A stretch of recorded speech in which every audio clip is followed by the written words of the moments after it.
Donc moi je me présente, je m'appelle Laurent Beccaria et je vous remercie vraiment tous d'être venus malgré le froid et la pluie. Donc c'est très sympa d'être là. Donc je suis éditeur, j'ai créé une maison d'édition il y a 20 ans qui s'appelle Édition des Arènes. Et j'ai lancé il y a 10 ans 2 revues, une revue qui s'appelle 21, qu'on trouve en librairie, dans les meilleures librairies, et surtout à la Colline aux Livres, qui est vendue. On le trouve et après on l'achète. Voilà. Et donc il y a une revue de reportage qui était une revue de reportage à la fois en texte, en bande dessinée et en photo, qui est sans publicité et qui est vendue en librairie. Et puis une deuxième revue ensuite qui s'appelle 6 mois, qui paraît 2 fois par an, qui est très lourde parce qu'il y a beaucoup de photos à l'intérieur. Et c'est la même chose du photojournalisme, donc des histoires du monde entier en photo. Et donc ces 2 revues, notamment la première, 21, a fait un peu sensation dans l'univers du journalisme, parce que c'était en 2008, il y a 10 ans, et à l'époque c'est la grande époque de la gratuité sur Internet, où on disait que tout devait être gratuit, que tous les journaux allaient se mettre à la gratuité, que la publicité allait financer tout ça. Et l'idée, et il fallait faire court, des articles très très courts, partout comme des petites dépêches, aller très vite. Et l'idée de prendre son temps, de faire des reportages plus longs, de les faire payer sans publicité par les lecteurs et de vendre ça en librairie, c'était dans des belles revues, c'était révolutionnaire. Après, il y a eu beaucoup de revues qui se sont lancées et pas mal qui ont bien marché. Pour ceux qui vont de temps en temps en librairie, il y a la revue dessinée, c'est tout en bande dessinée.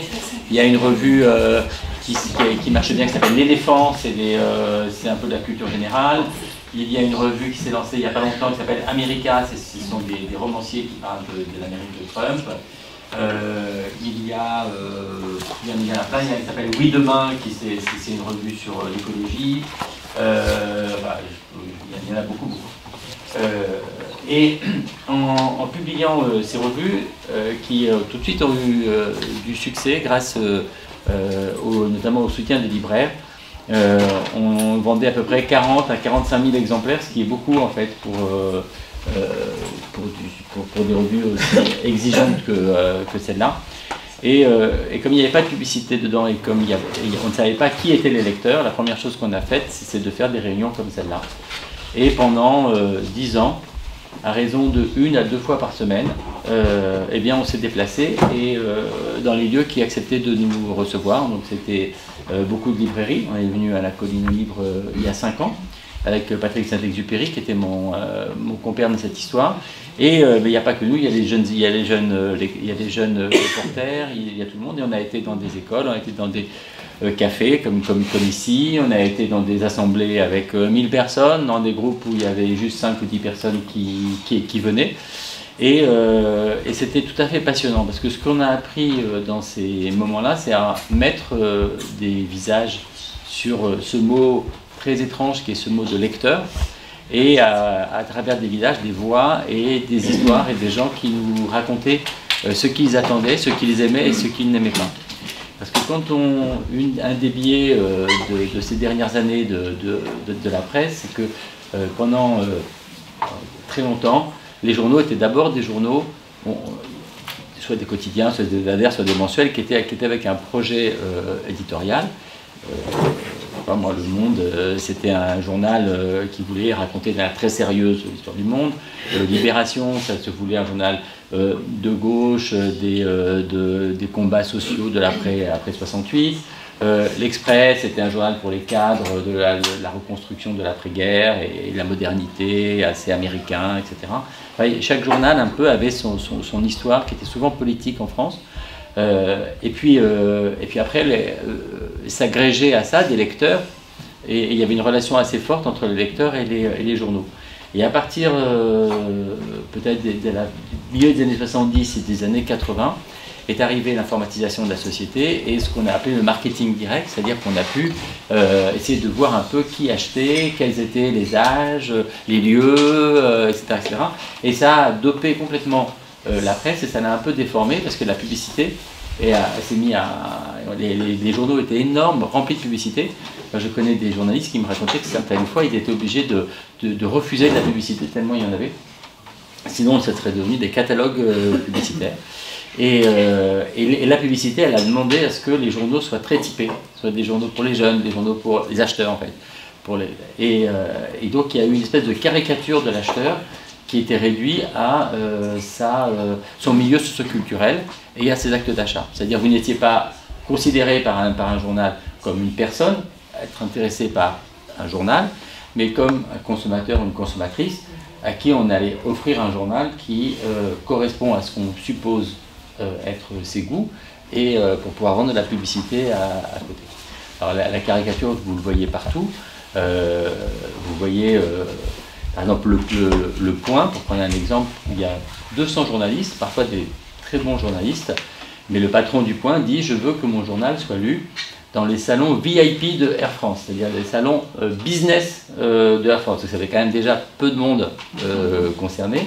Et pourquoi est-ce qu'il dit ça? C'est parce que derrière, la publicité qu'il y a dans son journal, c'est une publicité de BMW, de Chanel, de parfums, de Rolex, de choses comme ça. Et donc il faut qu'à côté il y ait un contexte. Alors on a l'impression quand on est que tous les lecteurs du Point, ce qui n'est quand même pas le cas, parce qu'il y a des gens tout à fait normaux qui lisent ce journal, mais que ces journaux sont très que les lecteurs ils achètent.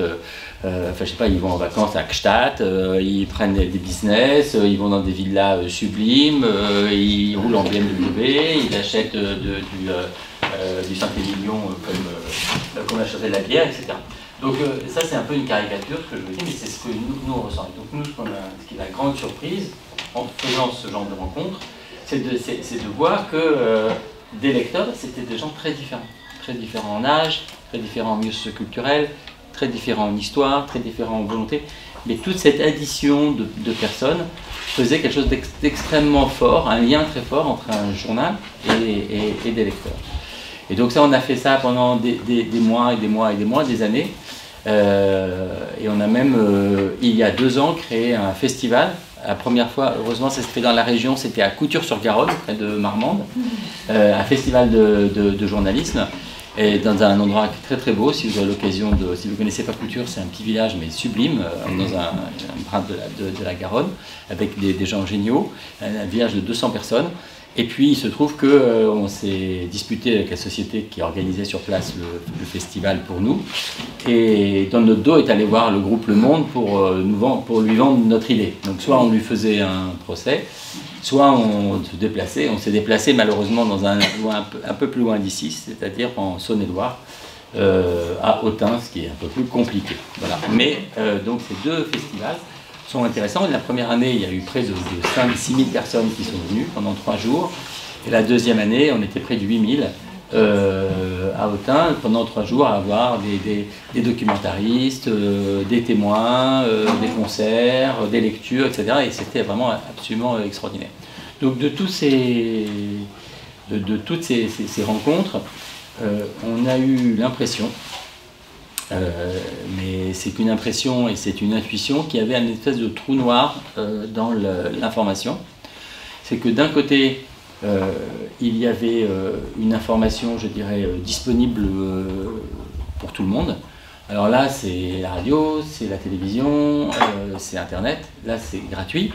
Et ça explose de partout, avec des choses parfois passionnantes, des choses parfois qui le sont beaucoup moins, et surtout avec complètement dans tous les sens. Et je mets au défi quelqu'un d'essayer de comprendre ce qui se passe dans le monde en étant tout le temps sur France Info, sur France Inter, BFM ou sur Internet. Ça demande une expertise énorme parce que tout ça arrive en même temps et on ne sait absolument pas ce qui est important et ce qui n'est pas important. Donc on vous a parlé de la Catalogne pendant 2 jours, 3 jours, une semaine, on ne parle que de la Catalogne. Maintenant elle a disparu, la Catalogne on ne parle plus. Elle n'existe plus. Ben voilà. On l'a enlevé. Vas-y. En fait, quand j'habitais à Montréal, un jour il y a un mec on faisait du Airbnb avec mon ex-conjointe et il y a un mec de Google qui est venu. Et là on a eu un débat, c'était noir, parce que j'ai cru que j'allais lui casser la tête. Enfin, on parlait des algorithmes en fait. Ouais. Est-ce que expliqué, parce que c'est un mec qui bossait au siège de Google, donc c'est un peu l'essence de l'Internet. Hein. Et il expliquait, en fait, tout ça c'est que des algorithmes, la publicité qui arrive sur Internet, etc. c'est tout un algorithme, c'est de la physique quantique, et donc au final, c'est pour ça qu'on ne comprend plus rien. Et lui, il expliquait que même chez Google, il y avait des programmes futurs qui allaient venir dans les hôpitaux pour que on n'ait plus d'accès aux médecins, etc. Et que tout ce qui est devenu algorithmique, en fait. C'est ça le monde qui nous... Exactement. Donc ça, c'est une autre dimension. Non seulement il y a le côté, ça arrive de partout, et en même temps, on est enfermé dans nos propres... ça, c'est une autre dimension qui est aussi importante. Et de l'autre, il y a une information qui est très très experte. Alors elle est très experte, soit dans un domaine qu'on connaît, je sais pas, on est passionné de moto, aujourd'hui on peut avoir je veux dire, un nombre d'informations disponibles sur les motos, soit des journaux spécialisés, soit sur internet, des groupes, etc., où jamais on a eu autant d'informations pointues sur un sujet qui nous intéresse ou qu'on connaît. Je dis les motos, mais ça peut être la Catalogne, ça peut être un pays étranger, ça peut être l'écologie, ça peut être l'agriculture, etc. En fait, on peut aller très loin là-dedans. Mais et les journaux qu'on dit d'information, c'est-à-dire en fait les news magazines et les quotidiens, sont devenus mais incroyablement experts. On ne se rend pas compte. Quelqu'un moi j'ai essayé le week-end, enfin l'été dernier, de lire tous les jours Le Monde et Le Figaro, et tous les jours Le Point et Le Nouveau Observateur, enfin toutes les semaines, pardon, et essayer de les comprendre. Et en fait, moi je n'arrive pas.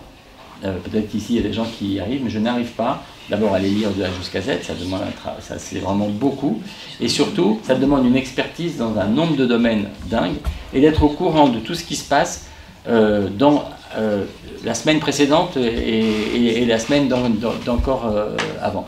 En fait, les journaux sont devenus totalement pour initier. Et donc quand on les lit, ces journaux-là, soit la plupart d'entre nous on a décroché, on n'arrive pas à lire tout ça, donc on prend ce qu'on picore, ce qu'on entend, le bruit de fond, les informations les plus importantes, puis les polémiques tout d'un coup, parce qu'on on a une opinion, on essaie de se faire une opinion, ou bien on décroche, ou bien quand on lit ce genre de journaux, on s'habitue à ne pas les comprendre en fait, à comprendre un peu vaguement ce dont il est question, mais à ne pas saisir ça entièrement. Donc on s'est dit, mais est-ce qu'il serait possible de créer un journal différent, et un journal autour d'un certain nombre de principes. Alors toujours reprendre le même principe que celui de 21 et 6 mois, c'est-à-dire pas de publicité.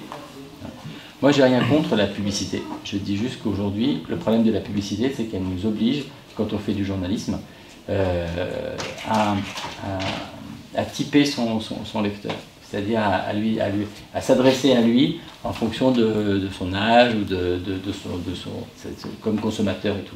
Or, ce qui est génial, c'est d'essayer d'imaginer un journal qui puisse, voilà, vous êtes tous là dans cette pièce. L'idéal, serait de créer un journal que tout le monde peut lire sans avoir l'impression qu'il est exclu de ce journal ou qui s'adresse qu'à lui en fonction de son côté socio-culturel, mais simplement qu'il s'adresse à lui en tant que personne, avec sa curiosité, avec son histoire, avec voilà ce qu'il est. Donc l'idée était de se passer de la publicité, et puis aussi de la liberté, parce que vous ne vous rendez pas compte à quel point que la pub influe sur les journaux.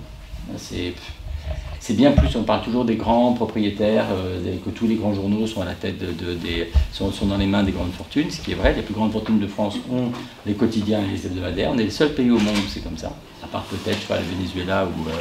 mais je prends le Venezuela, c'est un sujet compliqué, mais un pays plus, comment dire, qui est moins sophistiqué, mais même aux États-Unis, en Allemagne, en Angleterre, en Italie, ça n'arrive pas, et en Espagne, ça n'arrive pas. C'est vraiment complètement dingue en France pour ça. C'est-à-dire, si vous prenez, pour ceux qui... Le Monde, c'est le propriétaire de Free, et il y a aussi l'Observateur, Libération, c'est celui qui a SFR, qui a en même temps l'Express, le Figaro, c'est Dassault, le Parisien aujourd'hui, et puis je dis pas ça pour la presse quotidienne régionale, qui reste, elle, plus indépendante, en tout cas des grandes fortunes, mais c'est, enfin, tous les journaux sont comme ça. En revanche, la pub, c'est impressionnant. Moi j'ai des témoignages, ça m'arrive tous les jours de gens à quel point est-ce que la pub est importante dans le journal. Il y a des sujets dont on ne parle pas à cause de la publicité. Il y a dans le groupe Express, il y avait un journal économique qui s'appelait L'Expansion. Je connaissais le directeur de ce journal. Et en 2018, en 2008,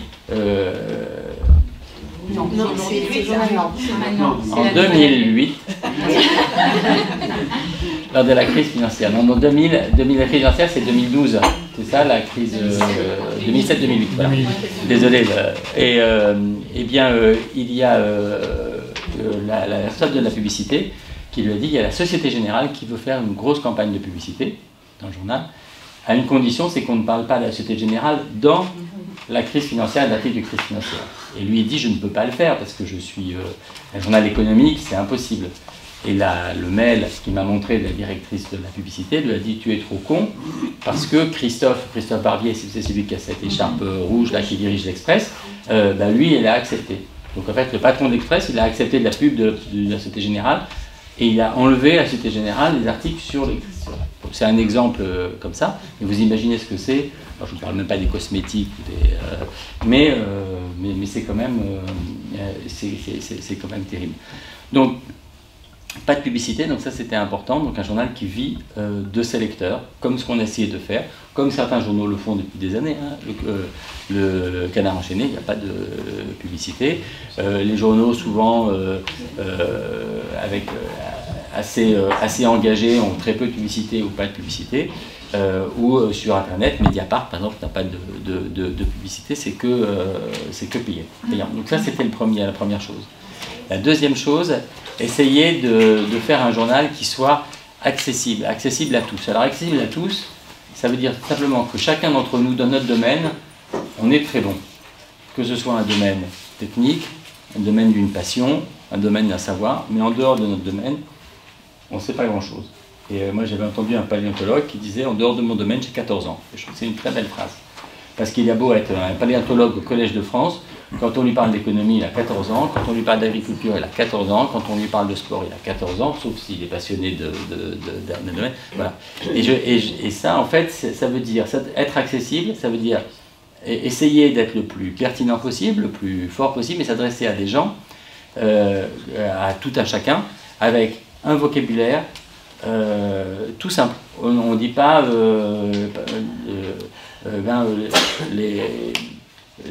la place Beauvau dit que la place Beauvau, il y a 20 personnes, peut-être dans une assistance, qui savent que c'est l'adresse du ministère de l'Intérieur. On dit non, le ministère de l'Intérieur pense que... Et ces petites phrases comme ça, elles sont énormes. On dit le PIB du pays. On sait vaguement, peut-être, que le PIB, si on a fait un peu d'écho, que le PIB, c'est le produit intérieur brut. En fait, ça veut dire la richesse d'un pays. Autant dire la richesse d'un pays que le PIB. Bon, et la richesse d'un pays, tout le monde peut comprendre le mot richesse d'un pays. PIB, c'est toujours un mot technique pour dire la même chose. On ne simplifie rien. On dit juste des mots, on utilise des mots simples. Et à travers les mots simples, ça veut pas dire qu'on simplifie les choses. C'est-à-dire qu'on les rend limpides. Donc on raconte des histoires, on essaie d'être concret, on essaie d'être pertinent, de ne pas être expert et de ne pas penser que les lecteurs connaissent tout sur le sujet avant et connaîtront tout sur le sujet après. C'est une des choses qui nous avait frappé quand on a lancé la revue 21, c'est que comme on fait des reportages qui sont assez longs, par exemple, là il y en a un qui est très bon d'ailleurs, qui s'appelle Jérôme le petit paysan, c'est un éleveur de Saône-et-Loire qui s'était suicidé, mais c'est une histoire plus complexe que ça pouvait qu'elle paraît comme ça. Et c'était donc lors de notre festival de journalistes, quelqu'un est allé voir la journaliste pour lui dire est-ce que vous connaissez cette histoire? Elle a dit non et elle allait le voir. Mais comme elle présuppose que personne ne connaît, le sélecteur ne connaît la Saône-et-Loire, ne connaît les problèmes de l'élevage, les problèmes des contrôles vétérinaires, etc., dans son récit, elle va raconter tout. Ce qui fait que n'importe qui peut rentrer dans cet article si tant est que ça l'intéresse. Voilà. Et ça, c'est une chose qu'on a apprise avec la revue 21, on s'est rendu compte qu'on avait des lecteurs qu'on emmenait parfois au bout du monde, dans des choses dans des histoires assez compliquées parfois, mais on pouvait les entraîner parce qu'on leur racontait tout. On ne pensait pas qu'ils ne savaient pas, qu'ils savaient plein de choses. Et donc ça, on voudrait garder ce côté accessibilité. et éviter cette idée de dire mais ça c'est pas pour moi, c'est pas un journal pour moi, je peux pas comprendre ça, ou ça s'adresse pas à des gens comme moi. Donc ça, et on est tous pareils. Et j'ai été très frappé depuis la sortie d'Hebdo de voir des gens que j'imaginais même pas aimer ce journal, parce qu'ils disent pour une fois, je comprends le journal, je peux le lire de A jusqu'à Z. La troisième chose, c'est en fait de se rapprocher, de nouer très fortement un lien avec les lecteurs. Alors ça veut dire quoi? Ça veut dire, alors on a créé ça c'est la première fois qu'un journal fait ça. On a créé une plateforme qui s'appelle La Source, bonjour, sur laquelle vous pouvez vous connecter sur Internet, et vous pouvez, avec cette plateforme, renseigner plein de choses. Vous pouvez dire par exemple, moi je connais bien un domaine. Voilà. Moi je suis l'élevage, si vous faites un article sur l'élevage, moi je connais bien l'élevage, donc je peux vous aider. Et nous on n'a pas des journalistes spécialisés en élevage, en Catalogne, dans n'importe quel sujet, c'est impossible. Donc les lecteurs en fait ont une expertise dans leur domaine et ils peuvent nous aider. Il peut y avoir des gens qui veulent témoigner. Et dans le journal, il y a un espace de témoignage, des gens qui veulent raconter quelque chose qu'ils ont vu, qui leur est arrivé, soit dans leur métier, soit dans leur vie, etc. Il y a de nous alerter sur un sujet. Dans la une de ce numéro-là, c'est-à-dire des gens qui s'étaient installés en scope, des boulangers, ce sont des gens qui nous ont écrit via La Source pour raconter leur histoire. Et donc on a été raconter toutes ces histoires de scope, de gens qui inventent des structures sans anesthésie, sans hiérarchie, et c'est venu des lecteurs eux-mêmes. Et puis il y a aussi la possibilité de se dire tiens, je peux recevoir les journalistes chez moi. Alors ça, c'est les lecteurs qui l'ont proposé, parce qu'on avait fait un questionnaire avant, et ça c'est extraordinaire. C'est-à-dire que quand on va en reportage, le journaliste, il regarde parmi les gens qui sont dans La Source ou les abonnés, ils disent tiens, il y en a un récemment, il faisait un reportage qui va apparaître sur les culturistes, vous savez, les clubs de gens qui font des trucs dingues, c'est une espèce d'obsession, et il voulait comprendre ce qu'ils vivaient, comment est-ce qu'ils... parce qu'ils sont tous dopés pour arriver à avoir j'espère qu'il n'y a pas de culturistes ici, mais on va dire les vrais culturistes sont tous dopés parce qu'on ne peut pas avoir... voilà. Dopé. Il faut en remettre un petit peu, sans vouloir...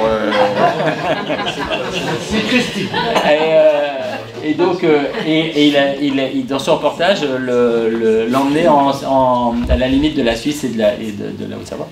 Et il a vu qu'il y avait un lecteur là-bas, donc il lui a écrit, il lui a dit si ça vous empêcherait de m'accueillir et tout. Et il m'a dit bien sûr. Et en fait, il travaille dans l'industrie pharmaceutique. Ils ont passé la soirée dans une pizzeria à discuter. Et il l'a mis sur la piste d'un reportage génial, qu'on aura peut-être dans 2 mois, mais c'est une histoire extraordinaire, qui est née comme ça d'une discussion en bâton rompu, au lieu d'être dans un bureau à Paris ou entouré de gens qui lisent la même chose, qui pensent la même chose, et tout est... Essayer de capter ça. Et bien ça veut dire multiplier les réunions comme celle-ci. J'étais à Lille lundi, on a fait toute une tournée avec un bus qui n'est pas passé vers Bergerac, mais qui va y passer, parce que c'est un bus hebdo. Et pendant 3 mois, pour préparer le journal, ils arrivaient dans une ville, et ils faisaient toujours 3 choses, il restait 2 jours à peu près. Ils allaient traquer dans un marché, parce que, voilà, essayer de discuter avec les gens. Ils allaient dans un lieu comme celui-ci, ou une librairie, ou une médiathèque, ou un lieu qui les accueillait, ou un café, parce qu'il y a plein pas aussi bien qu'ici, mais il y a plein de cafés comme celui-là en France. Ou bien ils allaient dans des écoles, des entreprises qui les accueillaient. Et pour discuter, proposer et si ça vous amuse, vous allez sur le site du journal, ou sur YouTube, si vous tapez Hebdo la tournée, et vous avez un film de 25 minutes, où vous pouvez regarder plus vite, vous regardez des extraits, et vous voyez ce qu'on a fait, et toutes les séances comme celle-ci, qui ont été faites pendant 3 mois, et que le bus, à partir du mois de février, va repartir en France, et va continuer à tourner, pour continuer à alimenter. Donc l'idée, c'est vraiment de sortir, de rapprocher les lecteurs des journalistes. On a dans la rédaction 5 journalistes qui appartiennent à la rédaction, qui viennent toutes les semaines à Paris pour la conférence de rédaction, mais qui habitent en région. Il y en a une à Lille, il y en a à Lyon, qui était avant Clermont-Ferrand, il y en a à Vannes, il y en a à Marseille, il y en a une à Bordeaux.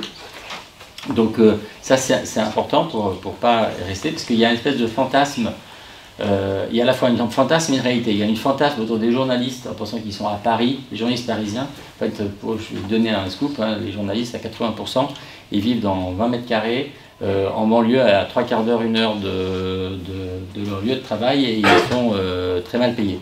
Parce que tous ceux qui sont derrière leur ordinateur, tous ceux qui c'est pas un métier, il n'y a pas que les stars de la télé ou les stars du journalisme, c'est un métier de soutien. Mais il y a, ce qui est vrai, c'est qu'il y a un univers à Paris qui fait que il y a dans quelques quartiers de Paris toute l'élite journalistique, toute l'élite administrative, tous les hauts fonctionnaires, toute l'élite économique, toute l'élite politique. Et ces gens-là, ils se voient, ils dînent ensemble, ils se brassent, et on a cette impression quand on lit les journaux, quand on est qu'il y a Paris, une espèce de truc, et puis le reste du monde. Il suffit de passer le périphérique, c'est-à-dire ce qui est autour l'autoroute qui est autour de Paris, juste autour de Paris, et on a un autre pays qui commence, et à 100 km, on est encore différent. Et nous, vraiment, notre idée est de casser ça, de ne pas faire un journal parisien, de ne pas faire un journal qui parle de ce petit monde et qui est soumis à l'agenda politique, à l'agenda économique de la communication. Et le dernier élément, c'est d'essayer de faire un journal qui soit riche, c'est-à-dire qui soit généraliste, dans lequel il y ait de tout.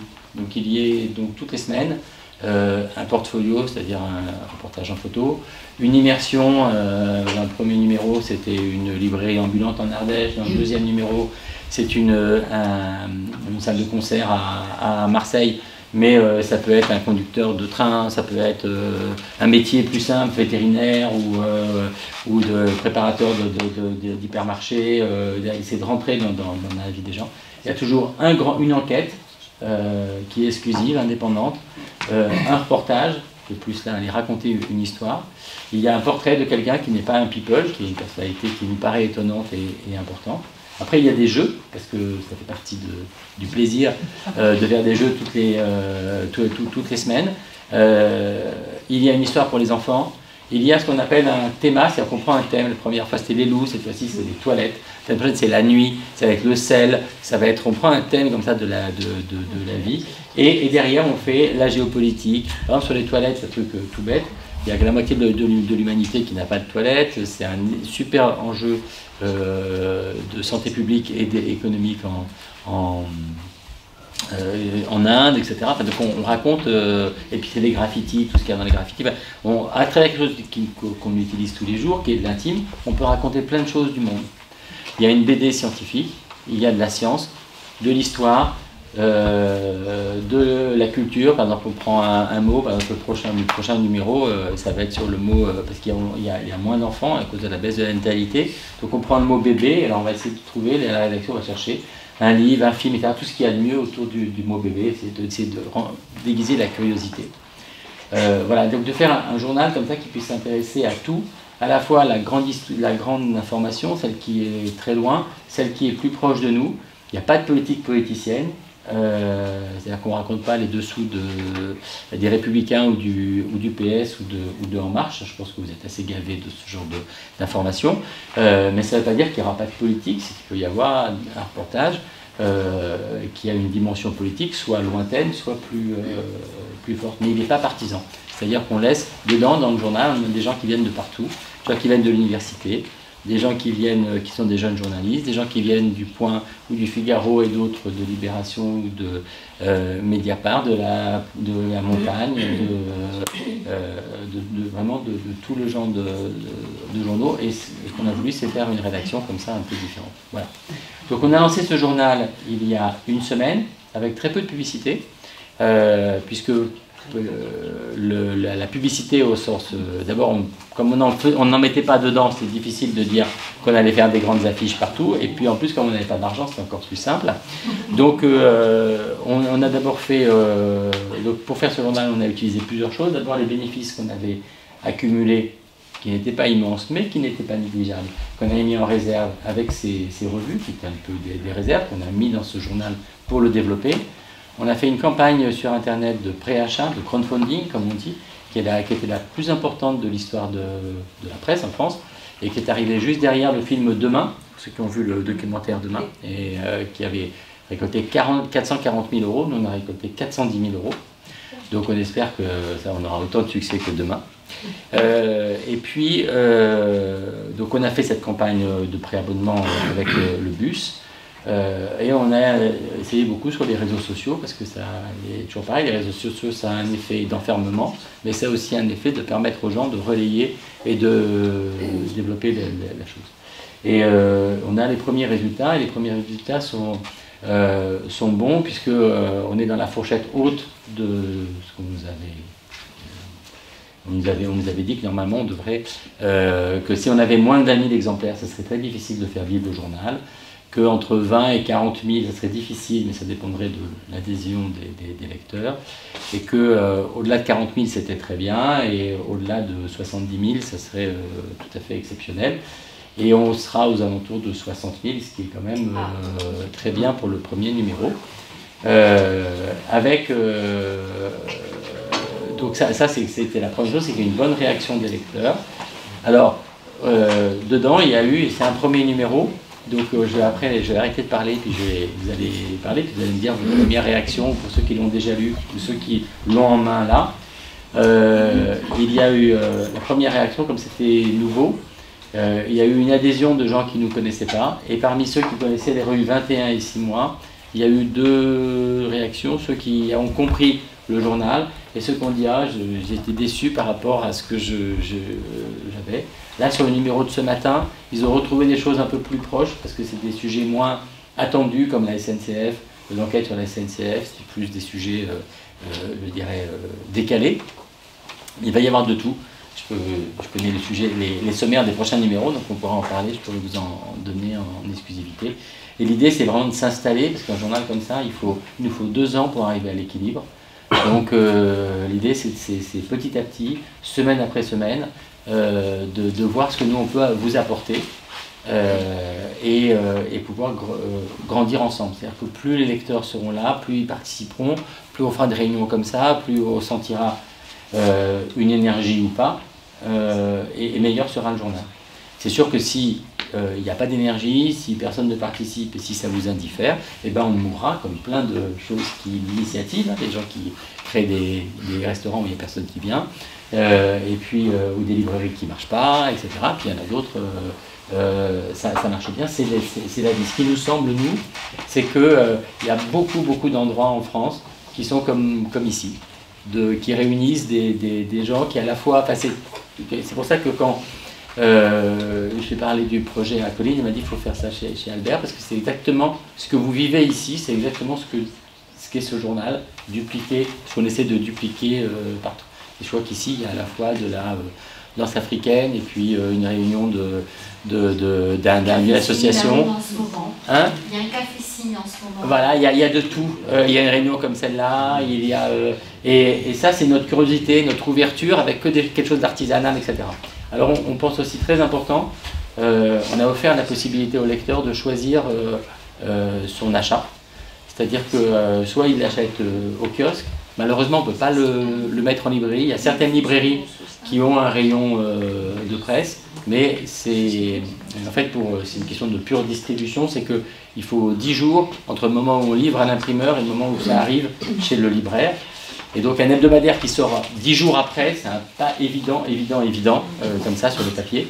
Donc malheureusement on ne peut pas faire ça en librairie, donc on fait ça dans les kiosques, les maisons de la presse, là où il y a des endroits. Et puis il y a la possibilité de s'abonner. Donc on a pris, nous, le prix le plus juste, 3,50 €, c'est le moins cher des hebdomadaires, enfin d'information. Hein. Les autres sont à 3,90 €, 4 €, 4,10 €. Et puis vous avez la possibilité de vous abonner, et on a proposé 4 prix d'abonnement. Et les lecteurs sont libres de s'abonner au prix qu'ils choisissent. Donc le prix qui nous permet de vivre, c'est celui, c'est 3,50 € par 4, ça fait donc 15 €. Il y a, pour ceux qui peuvent plus, parce qu'il y a des gens qui veulent donner plus et permettre, il y a 20 €. Pour ceux qui trouvent qu'ils veulent avoir une réduction, il y a 30% de réduction, 10 €. À ce moment-là, il faut qu'on ait plus d'abonnés. Et il y a une possibilité pour ceux qui ont peu de moyens, de s'abonner à 5 €. Il y a des étudiants, il y a des gens qui sont chômeurs, il y a des gens qui ont très peu de moyens, qui ont des minimums sociaux ou même un peu plus, mais pour qui c'est un effort d'acheter un journal. Vous savez, par exemple, le Canard enchaîné, c'est 1,20 € et ils perdent 15 à 20% de leur vente entre le premier mercredi et le dernier mercredi. C'est que il y a le dernier mercredi du mois, eh ben, il y a 20% des acheteurs du Canard enchaîné pour qui 1,20 €, ils n'ont pas 1,20 € en poche. Donc c'est pour ça qu'il y a un Français sur deux qui finit à découvert à la fin du mois, parfois parce que c'est une question d'habitude, parfois parce que c'est comme ça. Et donc la presse doit aussi ne peut pas être que gratuite, financée on ne sait comment, et là on pourra en parler. Et la presse payante doit faire un effort pour que tout le monde puisse y avoir accès. 5 € c'est 1,20 € par voilà. Donc ça, on a offert cette possibilité. D'ailleurs, c'est les premiers abonnements, c'est très fort, parce que l'abonnement, c'est 15 €. Mais il y en a, bien sûr, à 5 €, et il y en a à 20 €, mais spontanément, les gens, comme c'est le cas souvent dans les cafés qui laissent le prix libre, ou les restos qui laissent le prix libre, quand c'est artisanal, quand c'est McDonald's, on n'a pas tellement envie de donner plus à McDonald's, mais quand on voit que l'argent ne part pas dans des poches extérieures, ben on essaie d'être, si on peut, on donne le prix. Voilà. Donc maintenant je suis là pour écouter vos questions, vos critiques, parce que si vous ne critiquez pas et si vous dites ah bah, il est gentil d'être venu, on ne va pas lui dire du mal de son journal, mais qu'en fait vous ne l'aimez pas, bah, ça me servira vraiment à rien. Voilà. Et voilà, depuis une discussion à bâton rompu. Non, mais... L'absence de H dans le titre. Alors, au début, je vais vous expliquer ce qui se passe. Alors, c'est très... ça s'est passé comme ça. On cherchait un nom pour ce journal. Moi, j'ai trouvé le H qui est tombé. Bravo. Alors, on cherchait un nom pour ce journal. Le problème, quand vous cherchez un nom aujourd'hui, c'est que quasiment tous les mots sont déposés. Et vous n'avez pas... En fait, il y a des boîtes entières qui déposent.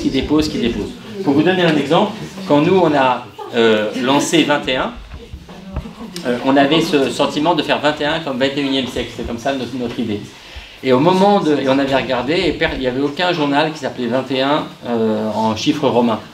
Et au moment de l'envoyer à l'imprimerie, il y a notre directeur artistique qui a dit mais on ne va pas comprendre 21. D'ailleurs souvent les gens disent XXL, alors il demandait le journal XXL, alors c'est ce journal-là, j'ai dit non, c'est pas tout à fait ça que je veux. Et donc et il a rajouté 21. Sauf que 15 jours après, j'ai reçu une lettre d'huissier, et c'est Thierry Ardisson qui a une entreprise et qui a déposé, je crois, 5000 noms. Et il avait déposé 21 donc cette petite histoire m'a coûté 40 000 €.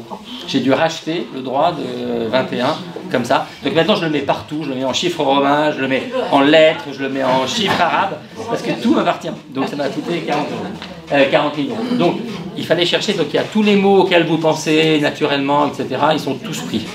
Après il y avait une idée de prendre un mot décalé, mais comme le journal était déjà décalé, au départ on était parti sur zinc. Après, il y a eu un autre, il y a zinc, comme le zinc, parce que c'est le café, etc. Alors on a dit, ça fait vieillot. Alors on a rajouté un K au lieu du C. Ah, mais on a dit, ça fait un journal musical, etc. Au Japon, il y a un journal qui s'appelle Brutus, qui est un journal qui n'a rien à voir. Il y a en Allemagne, un journal qui s'appelle Cicero et tout. Mais on s'est dit déjà qu'on veut faire un journal différent. Si on ne sait pas ce que c'est et qu'on n'a pas de pub et tout, ça va être compliqué. Et on était à 15 jours d'annoncer, on était parti sur zinc et on voyait bien que ça ne marchait pas. Et on avait fait un questionnaire sur Internet, et il y a le responsable du numérique a dit « Mais pourquoi vous ne demandez pas aux lecteurs ?» Et moi, bêtement, j'ai dit « Mais non, ça fait un an et demi qu'on cherche, les lecteurs, ils n'auront pas plus d'idées que nous, etc. » Mais on l'a quand même fait. Et on a reçu 600 propositions non, dont un qui avait enlevé le mot, le H à hebdo. Et on a trouvé ça joli parce que c'était à la fois un peu plus... Il y avait une espèce de modernité avec le bas de casse comme ça. On voyait que c'était hebdomadaire et que... Donc ça nous a plu. Le graphiste, le directeur artistique a fait quelque chose. Et après je me suis dit, il faut que j'appelle ce lecteur. Parce que si c'est Thierry Ardisson, je ferai un peu...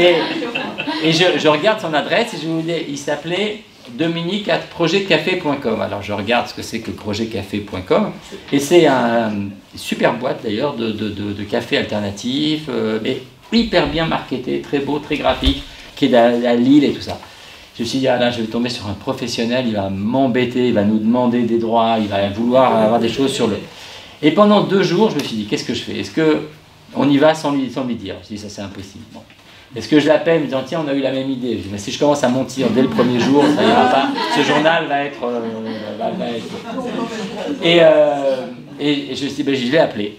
Et c'était un type incroyable, un type génial, qui a dit, mais bien évidemment, je donne ça. Il nous a écrit, il nous a envoyé son petit graphique, là, il avait écrit dessus. Voilà. Donc en fait, le nom, il est comme ça. Mais comme il manquait un H, on s'est dit, ça c'est embêtant parce que les Français aiment bien l'orthographe, c'est une passion française. Donc en fait, dans tous les numéros, il y a un H en trop, qui a été mis par notre secrétaire de rédaction, celui qui met... Et il y a un concours pour savoir qui trouve le H. Alors, je vais vous donner dans celui... Moi je le connais dans celui-là. Il faut chercher en page science. Il y a avait avec un H majuscule. Il avait. Avis avec un H majuscule. C'est la page 89. Je dis juste sur le rouge, parce que celui-là a déjà été publié sur Internet. C'est pas expliqué sur le deuxième numéro. Eh bien, il faut le réexpliquer. Alors, c'est expliqué dans l'édito. Oui. Mais dans le deuxième, au milieu. Parce que dans le premier numéro, c'était dans les... On va le rajouter encore. Parce que c'était là, on pouvait pas. Encore une fois, l'avis des internautes. L'avis des internautes avec un H. Graphiquement, ça devient plus intéressant. Page 89 en bas de l'article. 89 en bas. Bon, j'ai pas compris. Alors, pour vous dire,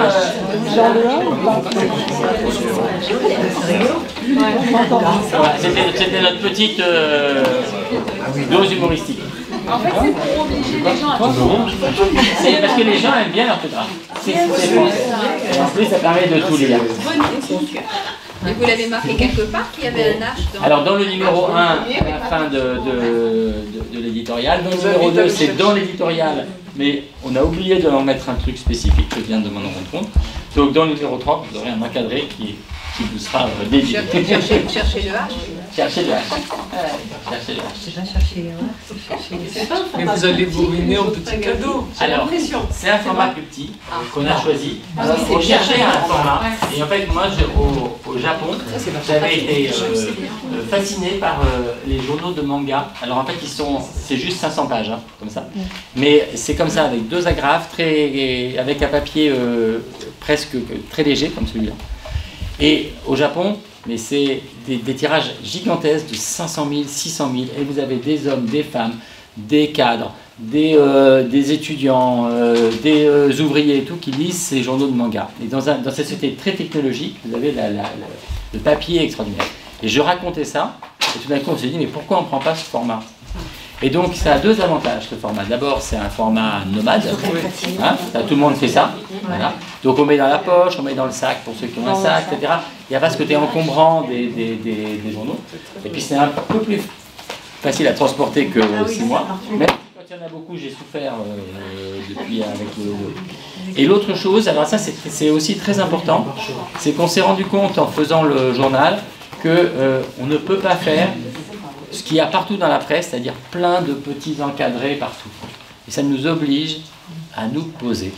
Et quand on fait un article, et vous croyez, mais en fait il n'y a pas tant de texte que ça, mais ça se lit très facilement. Et pour ceux qui ont l'habitude, qui lisent, et quand il y a une photo, c'est une grande photo, et quand on fait une ouverture comme ça, et on n'a pas cette multiplication d'encadrés ou de textes tout petits qu'il y a trop dans la presse. En tout cas, c'est comme ça qu'on l'a pensé. En dehors de l'abonnement, on peut le trouver dans... Normalement, alors pendant 2-3 numéros, on va le trouver dans tous les kiosques. Donc pour l'instant, ça marche très bien en kiosque. Ça marche parce qu'ils ont ce qu'on appelle des taux d'écoulement. C'est-à-dire au début, il y a 22 000 points de vente de journaux en France. Ces 22 000 points de vente, alors j'ai découvert ça, c'est par rapport au monde de la librairie. Je peux vous dire que c'est monstrueux ce que vivent les libraires. C'est difficile parce que c'est extrêmement compliqué la gestion. Mais alors, ce qui est terrible dans les marchands de journaux, c'est qu'ils ne peuvent pas choisir leur assortiment. C'est-à-dire que ils ne peuvent pas dire ce journal, je n'en veux pas parce que j'ai pas clientèle pour ça. Donc il est obligé de le payer. et après, on lui rembourse les invendus. Donc, il passe sa vie à recevoir des paquets de journaux qu'il ne connaît pas, et il est obsédé, il passe 2 ou 3 heures par jour, à essayer de vérifier, parce qu'il y a les spécialistes de l'arnaque professionnelle. Il y a un éditeur qui s'appelle Lafon, pas Robert Laffont comme le maison d'édition, qui s'appelle Lafon, et qui multiplie les journaux avec des... Par exemple, c'est des parutions de 5 semaines et demie. Voilà. Et il y a un titre qui est je sais pas, ça s'appelle Brutus, je sais pas, n'importe quoi. Et en fait, le vrai titre du journal, il est en dessous, et il s'appelle Bassan-Aquitaine. Et donc, le marchand de journaux, il faut qu'il traque qu'au bout de 5 semaines et demie, il renvoie le journal, parce que s'il attend 3 jours de plus, ben, ça lui est facturé. Bon. Et il faut qu'il voit que c'est Bassan-Aquitaine et que c'est pas Brutus, alors qu'il y a marqué Brutus en gros. Donc, vous voyez, c'est une espèce d'arnaque absolument incroyable. Donc en fait, ce sont des gens qui se font arnaquer, ce sont des gens qui ne comment dire, choisissent pas ce qui leur arrive, parce qu'en fait, très vite, un commerçant, ce qu'il aime, c'est choisir ce qu'il va mettre dans sa boutique, parce qu'il va mettre ce qu'il aime en truc, il voit ce qu'on lui demande, etc., etc. Et ça se régule en fait par les invendus, c'est-à-dire que au bout d'un moment, à part ceux qui veulent le truander, la plupart du temps, ben, on envoie, et là où ça se vend un peu, on en envoie encore, et là où ça se vend plus, ben, on n'en envoie pas, on attend que les gens le recommandent. Donc pour lancer le journal, on est obligé d'en mettre, on a tiré 200 000 qu'on a mis partout, ça veut dire que dans les 22 000 points de vente, il y en a au moins eu 3 ou 4 comme ça, en sachant qu'il y a plein d'endroits dans lesquels ça ne bougerait pas.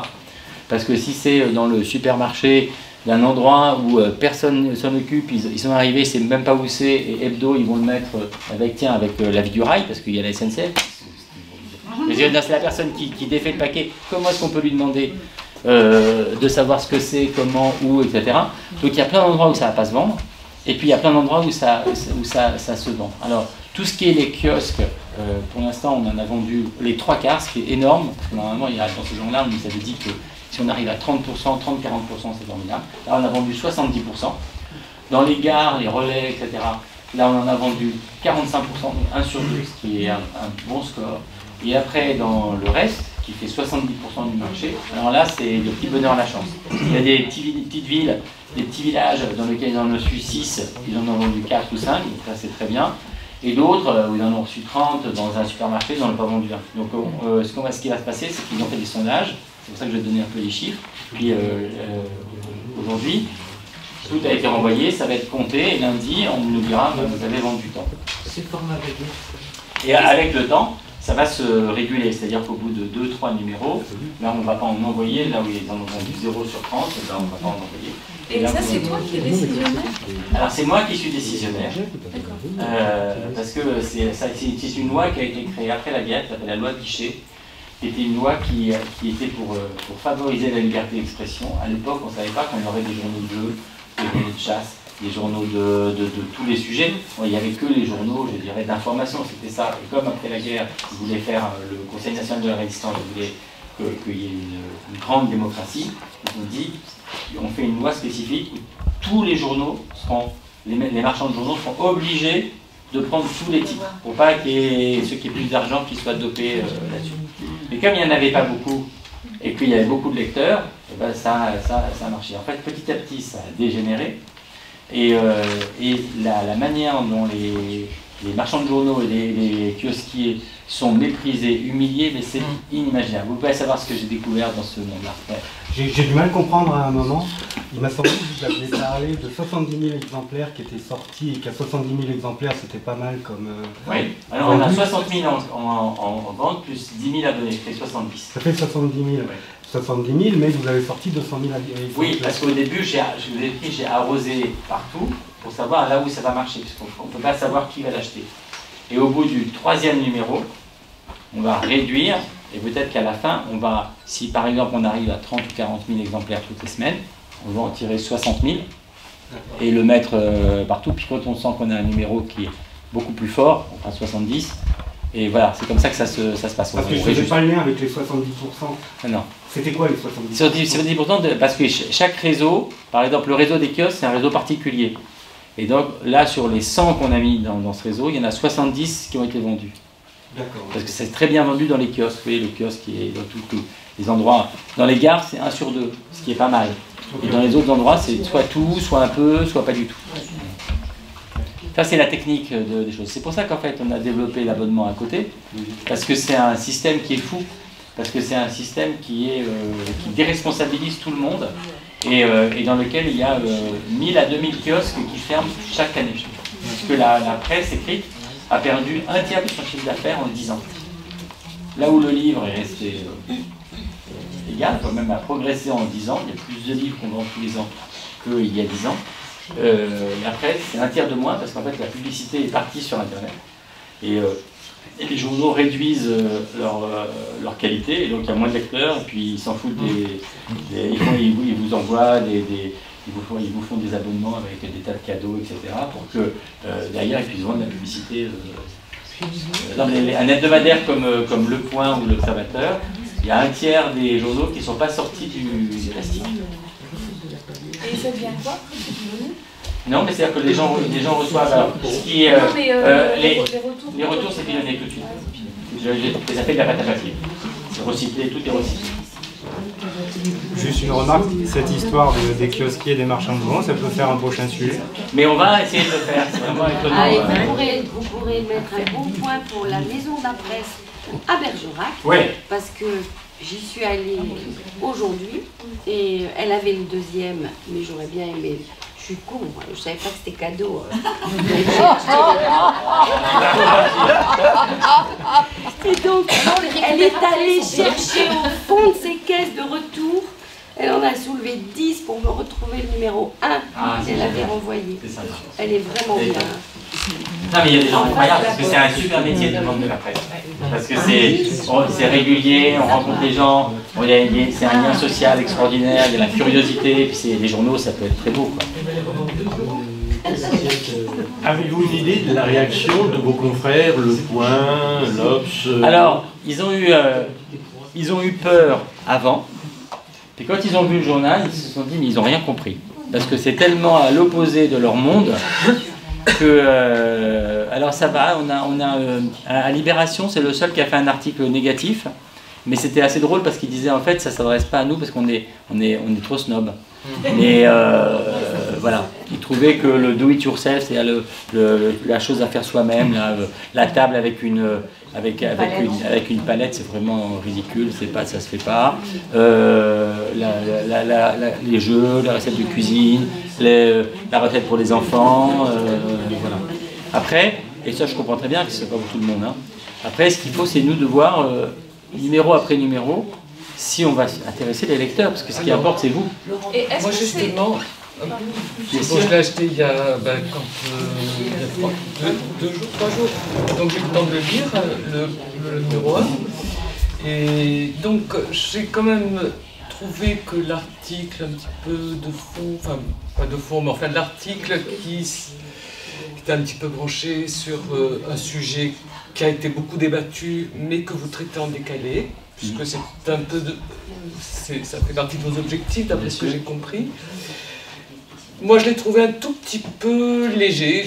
J'aurais aimé quelque chose d'un tout petit peu plus détaillé, creusé, élaboré, voilà, sans devenir spécialiste, parce que justement, je trouve que le ton des articles que vous avez faits, que j'ai lus, voilà, je trouvais que c'était intéressant, détaillé mais pas trop, enfin, mais sur celui de fond, voilà. C'est une des remarques j'aimerais bien qu'il soit un peu plus solide. Pour tout vous donner, Voilà. on a fait ce qu'on a là, il n'y a qu'un numéro, parce que c'est un numéro 0, c'est un numéro qui est hors commerce, que n'ont reçu que les gens qui s'étaient préabonnés.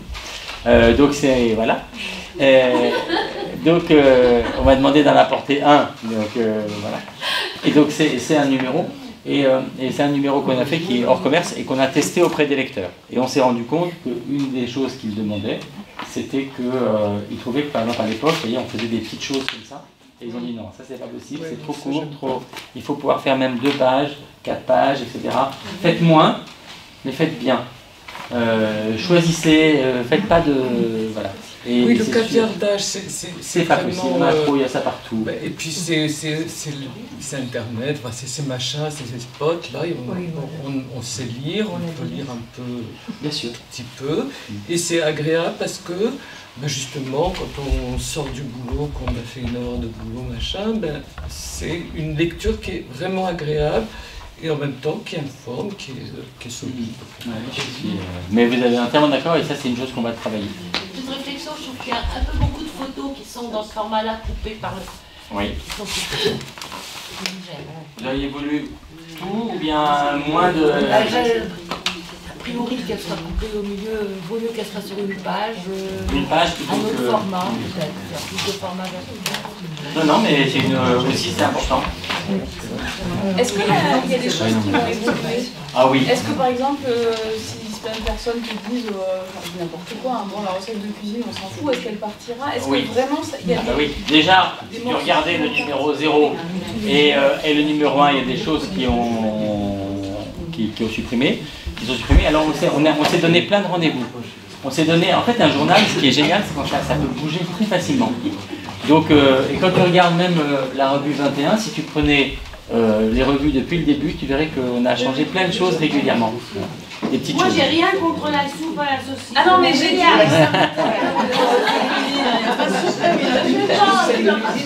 Et donc, en fait, ce qu'on fait, c'est qu'il y a plusieurs choses. Dans 4 numéros, donc il nous reste encore 2, dans 2 numéros, on va faire des tests.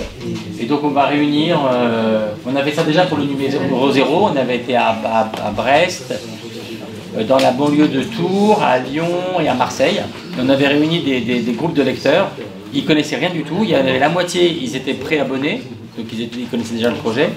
Et l'autre moitié, c'était des gens avec qui on avait dans une médiathèque ou un café. On dit est-ce que ça vous intéresserait de rester, on vous donne 30 € et l'après-midi, on va vous montrer quelque chose. Et parce que on passe 3 heures à lire, à discuter, c'est un effort. Les gens, voilà, c'était une sorte de...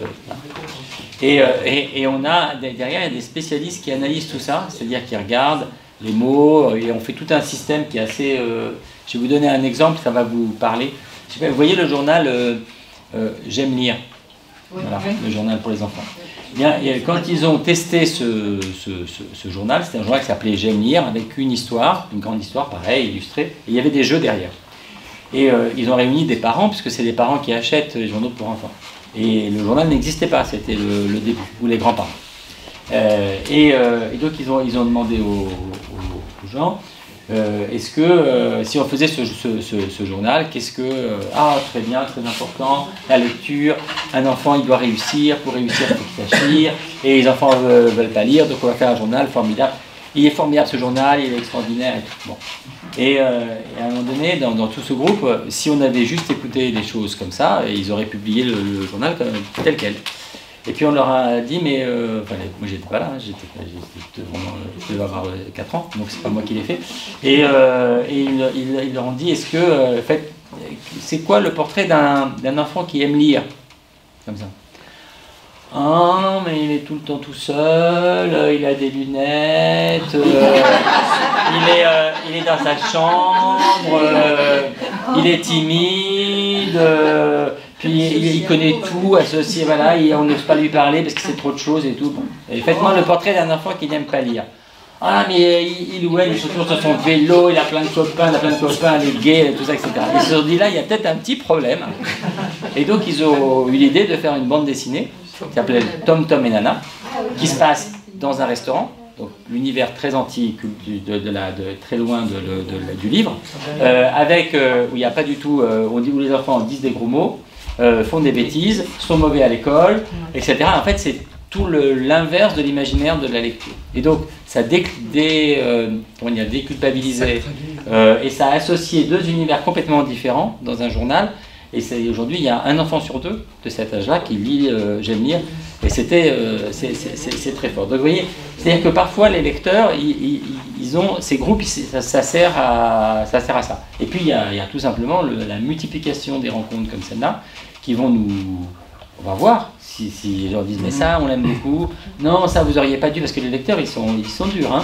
Ils ont raison, parce que vous payez et vous avez le droit de dire c'est pas assez fouillé, ou moi je suis cheminot, je peux vous dire que votre article sur la SNCF c'est nul, alors parfois c'est pour de mauvaises raisons, parfois c'est de bonnes raisons, etc. Et il faut se confronter à ça. Et petit à petit le journal va évoluer, et si on réussit à faire ce lien avec les lecteurs, on fera un grand journal.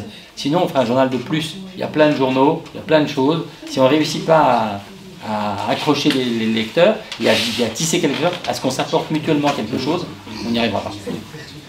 Moi, j'ai été, et je suis toujours ennuyé par ce cahier-jeu.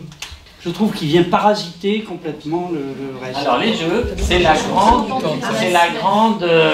c'est très, ils appellent ça très, c'est les pour et les contre. Il y a deux choses sur lesquelles tout le monde parle. Vous pouvez mettre dans les contraintes. Voilà, c'est les jeux et il y a les jeux et puis la cuisine et par exemple le lampadaire à faire soi-même. Et ça m'a beaucoup.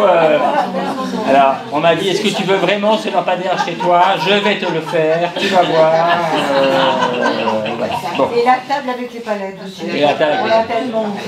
Voilà. Donc ça, on va réfléchir. Alors les jeux, ça vêtements, on a décidé de le faire. Pourquoi? Les jeux, c'est vraiment, il y a les très pour et les très contre. C'est impressionnant. Est-ce que c'est pas une question de double page? Positionnement dans alors, pourquoi est-ce qu'on l'a mis au milieu? Pour une raison simple. Au départ, c'est pour éviter. Moi, ça me permet de l'arracher. Et voilà. Exactement.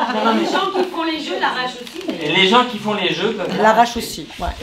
Et ça donne, c'est comme les pages abonnement, vous les arrachez, vous faites autre chose, et on a fait attention à ce que ce soit.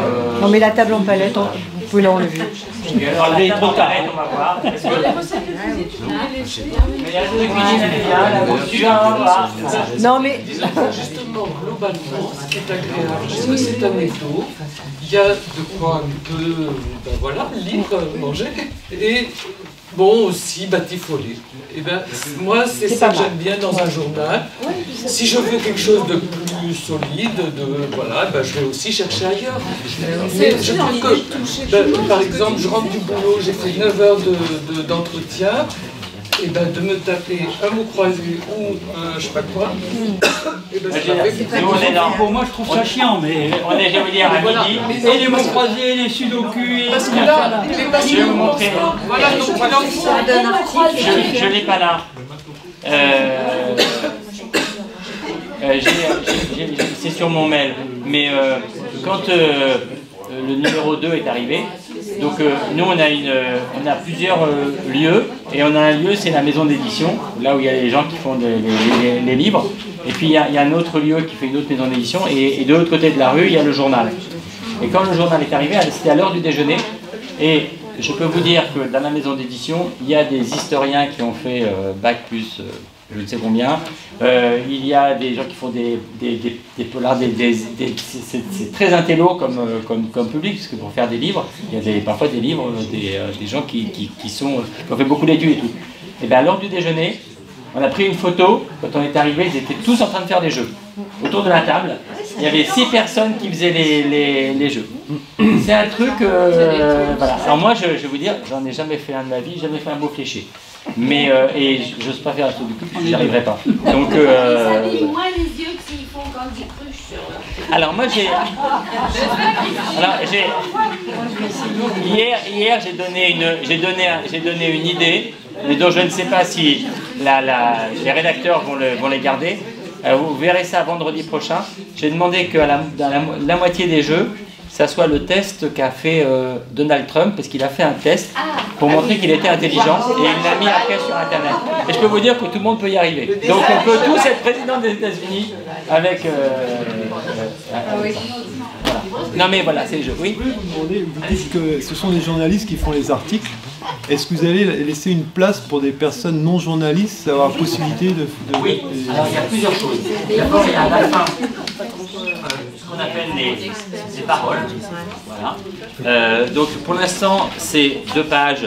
Peut-être que à la suite de nos dictions, il peut y en avoir 3 doubles ou de double, ça va dépendre en fait, va faire évoluer le journal en fonction, et ça permet à quelqu'un de s'exprimer, de raconter une histoire qu'il a vécue, mais il n'y aura pas de point de vue, c'est-à-dire qu'on essaie, dans le journal, c'est pas un journal d'opinion.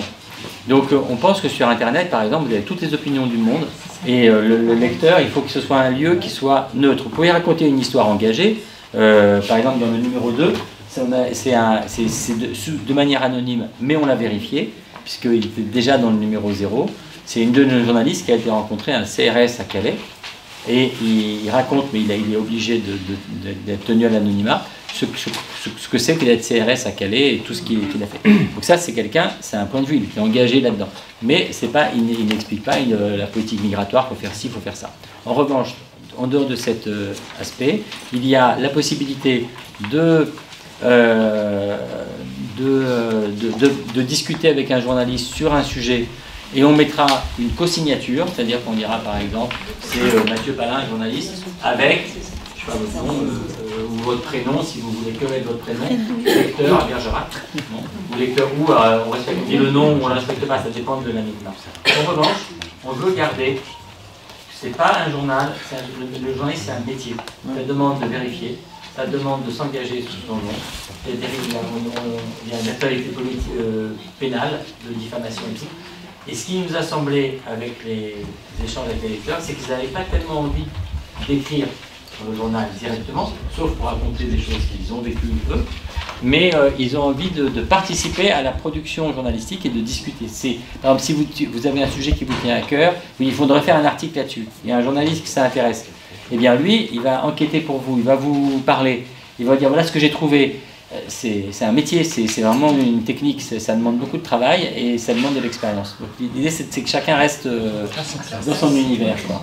Mais dialogue, mais soit de manière horizontale, soit pas verticale en disant moi je sais.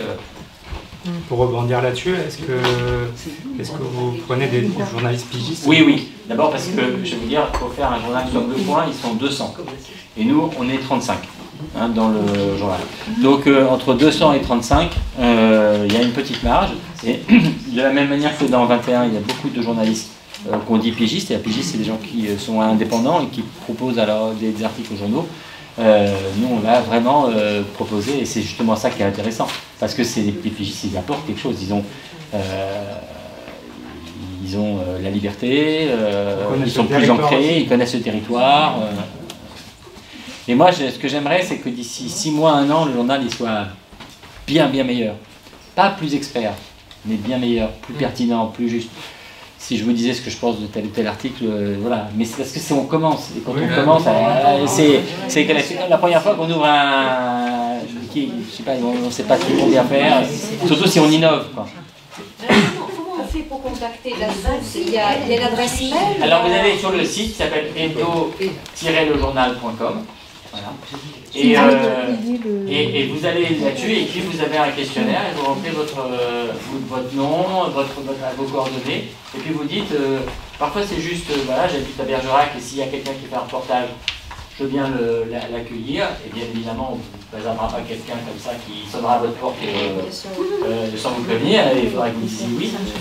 Et si on veut vous envoyer un texte qu'on rédige nous-mêmes? Voilà, alors pour l'instant on en a reçu 600. Alors bien sûr il y a même une journaliste qui avant était dirigée s'occupait d'un site qui s'appelle Arrêt sur Image, qui est un site de critique des médias, qui s'appelle Anne-Sophie Jacques. Et elle est rédactrice en chef. Alors, il y en a 2 personnes. On a une personne qui est rédactrice en chef, elle est, je ne sais plus, adjointe ou adjointe à la rédaction en chef. C'est des titres, ça a dû être négocié, je ne sais pas comment. Et elle est chargée de faire l'interaction tout le temps des lecteurs, de faire que chaque lecteur qui envoie quelque chose ait un droit de suite. C'est qu'on lui dise on l'a transmis. Ça ne nous intéresse pas pour l'instant, voilà pourquoi, mais etc., de faire le lien. Oui, il y a toujours quand même une réponse, un contact. Voilà, et de la même manière, on a engagé à mi-temps quelqu'un qui est encore maire jusqu'à la fin de son mandat, et qui va arrêter après, et qui s'appelle Damien Carême, qui est maire dans le 35, dans le Nord, et lui, il est chargé d'animer toutes ces tournées, vous le voyez dans le petit film, vous allez sur YouTube, HBO la tournée, vous le verrez. Puis vous verrez les journalistes, il y a beaucoup de gens très jeunes, il y a des gens... on voit très bien ce qui a été fait, c'est un peu le laboratoire du journal. Moi j'ai trouvé futé et puis bien vu aussi ce petit teasing de la table des matières à l'arrière, avec peut-être les trois points phares. Ouais. Mais ce qui est important aussi, ça fait aussi un petit clin d'œil au magazine du monde arabe ou qu'on lit dans l'autre sens. Et il y a éventuellement une possibilité de le feuilleter. Moi j'adore. Et si on le met de l'autre côté, on a aussi l'hebdo et on a les... Exactement, parce que vous pouvez lire, c'est pour ça qu'on n'a pas voulu mettre les jeux à la fin et tout ça, c'est que vous puissiez commencer par quelque chose de vraiment intéressant, l'histoire, vous pouvez le lire dans l'autre sens, dans les deux sens. Parce que souvent dans les journaux, à la fin, on met vraiment s'il y a de... Mais les critiques dans ce livre, c'est chiant et une alors, en fait, j'ai deux observations. Oui. C'est bon. Moi, j'avoue que je suis une lectrice en fait à la fois du Nouvel Observateur d'un côté et de La Vie de l'autre, de magazines, voilà. Et j'avoue qu'on est des lecteurs de 21, de 6 mois. On s'est préabonné. Quand on l'a reçu, moi je dirais que j'ai trouvé ça déroutant. Je pense que ça déroute les lecteurs, on va dire, des news magazines, comme on peut être. Après, votre objectif, c'est peut-être d'aller trouver un autre public, et ça, c'est ambitieux. Voilà. Mais est-ce que vous ne craignez pas, justement, de dérouter le lectorat un peu classique, tel qu'on peut l'incarner? Mais après, j'ai ma collègue ici à côté qui pense tout le contraire, donc c'est intéressant. On est journaliste aussi, donc voilà. Peut-être un regard un peu... Voilà. Et voilà. Alors moi je vous explique. Alors, moi j'ai deux réponses à ça. La première c'est que quand on a lancé 21, je sais qu'à l'époque c'était déroutant aussi. On nous disait il faut que vous structuriez mieux vos choses, on ne comprend pas, les articles qui viennent, la BD, pourquoi, on a eu pas mal de critiques par rapport à ça. Et d'abord ça nous a permis d'améliorer certaines choses. Et puis deuxièmement il y a ce fameux ce vers de René Char, à te voir ils s'habitueront. Voilà. C'est que petit à petit, avec la nouveauté, on s'habitue. Et la première fois que les gens se sont abonnés à Canal+, c'était bizarre, et puis on s'est habitué. Je prends l'exemple. La première fois que pour ceux ce journal s'appelle Le 1, qu'on déplie, c'est un truc un peu bizarre, et puis il y a des gens qui aiment, et après ils aiment beaucoup. Donc je crois que dans toute nouveauté, si on veut toujours refaire la même chose, finalement on fait toujours le même resto, le même café, le même... Puis de temps en temps, il y a des gens qui disent on fait un café différent. Parce qu'on a une idée en tête. Au début, c'est quoi ce café? C'est un café, il y a une salle de réunion, c'est associatif, et puis petit à petit, on s'habitue et on y prend goût. Et puis, il y a surtout la liberté incroyable, c'est la liberté de ne pas acheter. Parce que ça vous correspond pas. Vous n'aimez pas ça du tout. Et que je pense que ça, c'est important aussi. C'était le fameux Daniel Pénard qui avait fait les droits du lecteur, l'écrivain, et ça commençait par première liberté, ne pas lire. Voilà. Et la première droit, c'est de ne pas lire. Et je trouve ça tout à fait normal. Parce que si des journaux, notre idée n'était pas de prendre des lecteurs aux journaux qui existent déjà, mais d'aller en chercher d'autres, soit des gens qui ont abandonné la lecture des journaux parce qu'ils les trouvent trop parisiens, trop marketés, ils se regardent le nombril, ils se parlent entre eux, etc. Soit des gens qui n'ont pas l'habitude et qui n'ont pas. Moi j'ai été très frappé par exemple sur Hebdo, autour de moi, il y a des gens qui n'ont pas aimé et qui m'ont dit j'ai pas compris, c'est pas beau, c'est pas ce que vous faisiez avant, c'est pas approfondi, voilà. Et j'ai été surpris de voir des gens auxquels je me disais mais c'est pas du tout pour eux parce que ils sont dans un univers hyper soit intellectuel, soit technique, soit graphique, mais en fait ce sont des gens qui se tiennent à distance de l'actualité parce qu'elle leur fait peur, parce qu'ils ont peur de s'y engloutir, ils ont peur de cette violence permanente, ils ne supportent pas toutes ces polémiques et tout ça, et ils ont un rapport au monde qui leur convient. Et j'ai reçu un mot d'une fille, elle a été directrice artistique de Hermès. Je me suis dit, c'est pas vraiment le journal que j'aurais vu pour elle. Et elle m'a dit, c'est un journal, je ne connais pas et tout, mais c'est un journal que j'ai adoré. Et elle a expliqué pourquoi, parce que je n'écoute pas la radio, je me mets à côté. Et j'ai trouvé que j'y vois quelque chose que je ne lis pas ailleurs. Voilà. Si on m'avait dit que j'aurais une directrice artistique d'Hermès, je n'aurais jamais pensé. Mais c'est pas elle auquel on pensait. Mais justement, le lecteur, il est complètement différent. Moi j'ai trouvé ça plaisant parce que justement en tant que journaliste, j'en ai parfois marre de lire le journal. et même en rentrant d'une journée de boulot à écrire, et voilà, j'ai trouvé ça, ce que j'aime dans mon métier, c'est de raconter des histoires, et c'est ce que j'ai trouvé dans ce magazine. C'est des histoires où on peut picorer, où on peut lire des choses un peu plus longues, ce qu'on a du mal à trouver, en tout cas dans la presse quotidienne. On écrit court et il faut écrire court. Et là, justement, on a des formats plus longs, mais on a aussi des recettes, des jeux. Je trouve ça plutôt pas mal. Et l'idée de la lecture avec l'enfant, j'ai trouvé que c'était super. Ouais, parce que en plus, je pense que bon, en fait, c'est soit la lecture avec quoi, pardon? Pour à lire avec son enfant, ou à lire avec des yeux d'enfant. En fait, ce qui me frappe, c'est qu'il y a beaucoup de gens dans la rédaction qui le lisent pour eux, en fait. Parce qu'ils disent, ils le lisent comme une... Ils n'ont pas l'impression, même s'ils n'ont pas d'enfant, ça leur a plu. Ça, c'était un peu mon obsession. Moi, je le découvre, je n'avais jamais entendu parler. Bien sûr. Bon, je connaissais Dominique. J'ai vu la pub sur Facebook et je me suis dit, tiens, un truc nouveau, enfin. Hebdo, sans le H, ça m'a plu. Je dis, ah, ça, justement, c'est déroutant. Je me suis dit, ça, enfin, un truc qui sort de l'original. De l'ordinaire. Et donc, je me suis précipitée, ne sachant pas ce que j'allais y trouver, mais franchement, j'ai trouvé mon compte. Là, je suis ravie de découvrir enfin un magazine qui est différent. Je dis, c'est bien. C'est parce qu'il y a la ras-le-bol de voir tous ces trucs partout pareil, les mêmes titres, les mêmes images en couverture. Enfin, je veux dire, c'est toujours pareil. Et les mêmes sujets. Et pourtant, attendez, il y a aussi des traitements. Il y a aussi des traitements. Parce que souvent, on nous a dit, par exemple, oh, la SNCF, on dirait Le Point ou Marianne ou ces genres de choses comme ça. En fait, je vais vous expliquer comment ça naît les articles chez nous. C'est des journalistes, alors soit c'est avant, il n'y avait pas la source, hein, donc, mais c'est des journalistes qui nous disent, et là, il y a quelqu'un, il y a 2 mois, elle dit la SNCF, il se trouve que dans le village dans lequel elle va en vacances, il y a eu un problème de passage à niveau. Et on a dit que c'était un suicide, et les gens disent, mais non, c'est pas quelqu'un qui a été suicidaire. Vous avez 160 morts sur les passages à niveau, je crois, 2-3 dernières années, et dans lequel la SNCF dit toujours que c'est des suicides ou des erreurs de... Alors pour une fois c'est vrai, parfois c'est vrai, et parfois c'est vrai. Et à partir de là, elle a décortiqué, parce que c'est une fille monstrueusement accrocheuse, elle est allée voir et elle a vu à quel point est-ce qu'il y avait beaucoup d'experts qui étaient biaisés et tout. Et puis, au milieu de l'enquête, pof, il y a un accident. Donc on n'a pas fait la couve à cause de l'accident, mais bon, elle nous a rattrapés parce que c'était un vrai sujet. L'accident aurait pu arriver dans 2 mois. Mais c'est pas le problème, parce que le sujet il existe. Et on n'attend pas un événement pour le traiter. Et contrairement à ce qu'on pense, il n'y a pas beaucoup de couverture sur la SNCF, tout simplement parce que c'est 280 millions d'euros de communication, la SNCF, de publicité par an. Et donc, c'est un des plus gros annonceurs de la presse.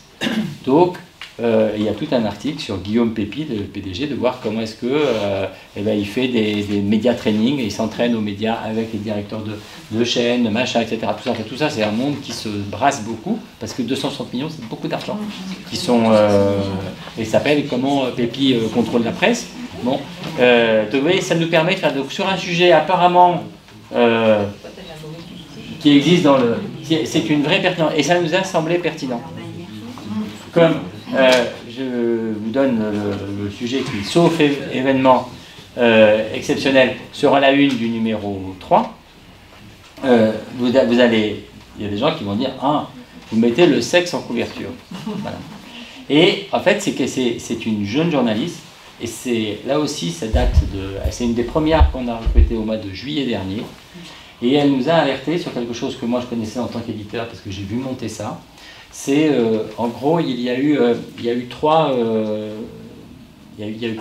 4 moments, pardon, autour depuis les années 60, autour des femmes et de la sexualité. Il y a eu d'abord, dans les années 60, c'était la pilule, et donc ne pas tomber enceinte, et l'éducation sexuelle par rapport à ça. Et on a fait entrer dans les écoles l'éducation sexuelle, qui a été un énorme sujet, l'obsession, c'était que les jeunes filles ne tombent pas enceintes, donc d'expliquer comment on faisait les bébés. Ça paraissait quelque chose de spectaculaire.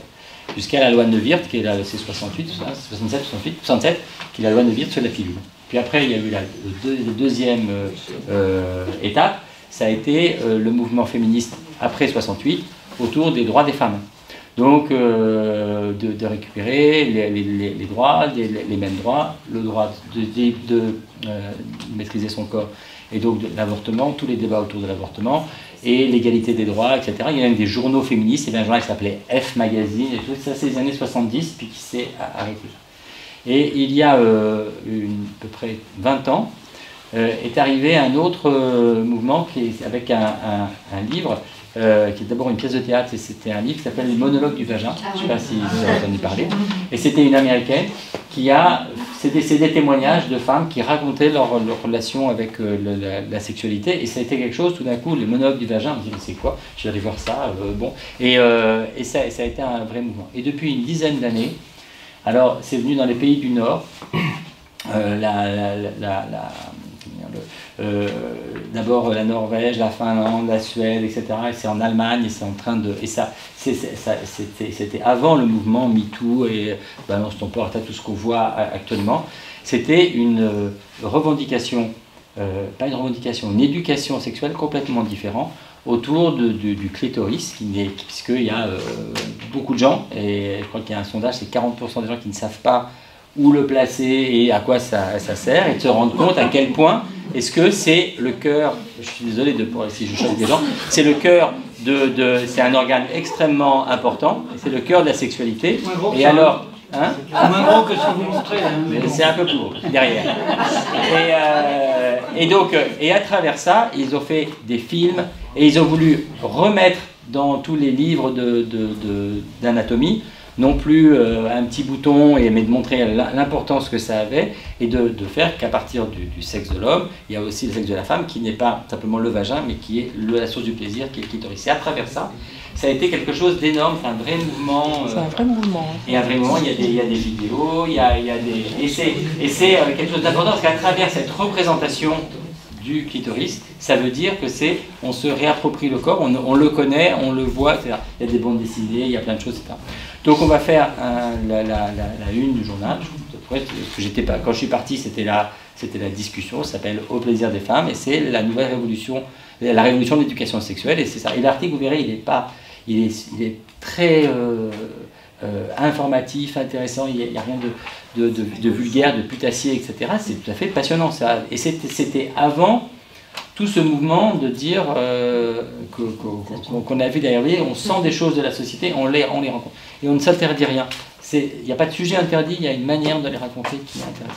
Et à côté, vous avez une autre enquête qui nous a pris là aussi 4 mois, qui est une enquête, c'est 2 ans avant les attentats du Bataclan. Il y a eu un attentat au Caire, il y a eu un mort. Et on sait aujourd'hui, par toute l'enquête, et ça va être révélé pour une part dans Hebdo, qu'en fait c'est le même réseau que celui du Bataclan. En fait, c'est le début de ce réseau qui commençait à faire des attentats. Et c'est toute une ramification. Donc à la fois on raconte des choses qui sont de la grande information entre guillemets et des choses sociales. Et tout ça c'est mis sur le même plan, et en même temps vous avez l'histoire de celui qui a fait les gueules cassées. Vous savez, il y a 40% des fruits et légumes qui sont jetés parce qu'ils ne sont pas parfaits, ils ne sont pas mis dans les supermarchés. Il a décidé d'en faire des caisses qu'on peut vendre. Il s'appelle les gueules cassées. C'est un type formidable de la Drôme, il a son portrait. Et il y a un portfolio sur les mariages khmer, des gens qui se marient à 50 ans aujourd'hui parce qu'ils avaient été mariés de force par les Khmers rouges, et puis certains bien sûr sont séparés après, mais d'autres sont mis à s'aimer, et donc ils se remarient à 50 ans. C'est un très joli reportage. Vous voyez, vous avez des choses totalement différentes. Le thème c'est sur la nuit, tout ça, on va apprendre à être déstabilisé, mais aussi peut-être à être enrichi par des sujets auxquels on ne s'attendait pas avant. Une petite question de détail, là, je suis dans le numéro 1, page 73. J'y connais rien en jardinage. Non, mais c'est pas sur le jardinage. C'est simplement sur le fait qu'à côté de Marie-Claude Héroux, il y a un petit appareil photo. Et il n'y a pas de photo. Ah, alors là, c'est que des dessins. Ah oui. Et ah, j'ai gagné quelque chose. Ça veut dire que c'est des images. Là, je suis perdu. C'est quelle page?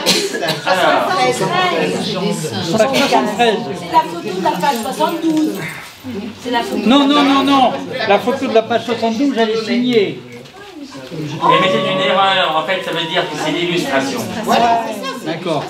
C'est-à-dire, je vais dire au graphiste qu'il faut qu'il change et à côté de la photo, un pinceau. Vous pouvez me citer? Ah, je vous cite. Il y a donc des choses qui vont changer dès le numéro 4, grâce à vous. Non, mais c'est vrai. Mais je ne vais pas rester trop longtemps. Hein, il y a deux choses à faire de ma côté. Je vais être un peu chiant, mais j'ai pas acheté, donc je suis pas allé à la maison d'après, j'ai pas eu le temps, donc j'ai pas eu le temps de le lire. Par contre, tout à l'heure, vous avez dit quelque chose qui m'a un peu choqué. Est-ce que c'est pas contradictoire de vouloir susciter la curiosité et en même temps de dire on va simplifier? Est-ce que c'est pas pas méprisant de mépriser le PIB ou la place Beauvau ou l'IDH ou je ne sais quoi? Pourquoi est-ce qu'on devrait s'interdire ou poser comme condition de simplifier un discours Alors, de ne pas simplifier, de rendre accessible. Parce que PIB, on peut très bien dire produit intérieur brut, c'est richesse. Oui, mais alors, vous comprenez, si vous mettez... Il y a deux choses. C'est vraiment important, c'est les questions qu'on a tout le temps. On ne s'interdit pas, on ne s'interdit rien en termes d'information. C'est-à-dire qu'on ne fait pas l'info pour les nuls. En disant vous n'y connaissez rien, je vais vous expliquer, c'est trop compliqué pour vous pour le comprendre. S'adresser à tout le monde. Non mais être accessible à tout le monde, c'est différent. Pourquoi est-ce que vous n'allez pas pouvoir mettre? Prenez, le PIB, c'est vraiment important. Qu'est-ce que ça apporte de dire le PIB de... C'était une comparaison entre le PIB de l'Espagne et le PIB de la Catalogne, c'était dans le numéro 0, et celui du Portugal.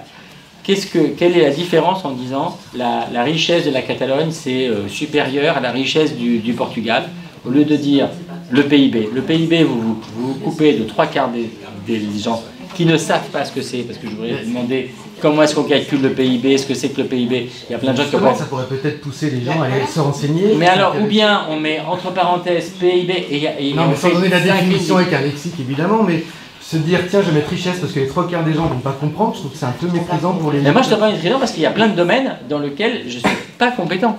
Moi il se trouve que j'ai fait l'étude d'économie, donc PIB je sais ce que c'est, mais je peux vous expliquer qu'il y a plein de domaines en jardinage, il y a plein de domaines en géopolitique, il y a plein en Catalogne, moi j'y suis jamais, enfin j'étais une fois à Barcelone mais je connais rien à la Catalogne, je veux dire j'ai besoin qu'on m'explique les choses et j'ai pas cette idée de présupposer que je sais tout, que j'utilise des termes que les gens, je dis pas qu'on est arrivé, hein, mais c'est une obsession. Et ça ne veut pas dire simplifier. Mais on peut être, à mon avis, accessible et pertinent en même temps. Mais c'est un boulot énorme. Et Place Beauvau, franchement, je ne vois pas l'intérêt de mettre Place Beauvau. Au lieu de dire richesse, pourquoi ne pas donner un chiffre, 2 ou 3 000 milliards Oui, mais les deux, c'est pareil, la richesse, on peut le mettre, mais c'était juste l'idée d'une comparaison. Moi je dirais que sans être méprisant, mais peut-être justement apporter un plus en disant richesse entre parenthèses, produit intérieur brut. Oui, ça peut être. En fait, c'est ce qu'on va tester. C'est ce qu'on va tester. L'idée c'est d'être pédagogique. Parce que nous on est. Un exemple, c'est l'idée de Place Beauvau, mais. Je vais donner un exemple. Notre spécialiste des sciences, je finis juste. Par rapport au manifeste du journalisme augmenté, qui était très exigeant en tout cas dans les objectifs que vous avez il y a 4 ans. Je ne sais pas, est-ce que l'hebdo correspondrait au manifeste du 21e siècle? Eh bien, je pense que pour une part, oui. Vous reprenez... Est-ce qu'on est dans le journalisme augmenté ou pas? Ou est-ce que vous êtes revenu sur des choses... Non, parce que je vais vous donner... C'est juste, je prends un exemple. La co-directrice de la rédaction, elle ne connaît rien en sciences. Ouais, voilà. Eh bien, c'est elle qui est chargée de travailler avec le spécialiste des pages sciences qui sort du CNRS et qui est très côté. Enfin, CNRS c'est le sort de la recherche nationale, c'est le top des chercheurs français. Eh bien, elle dit explique-moi.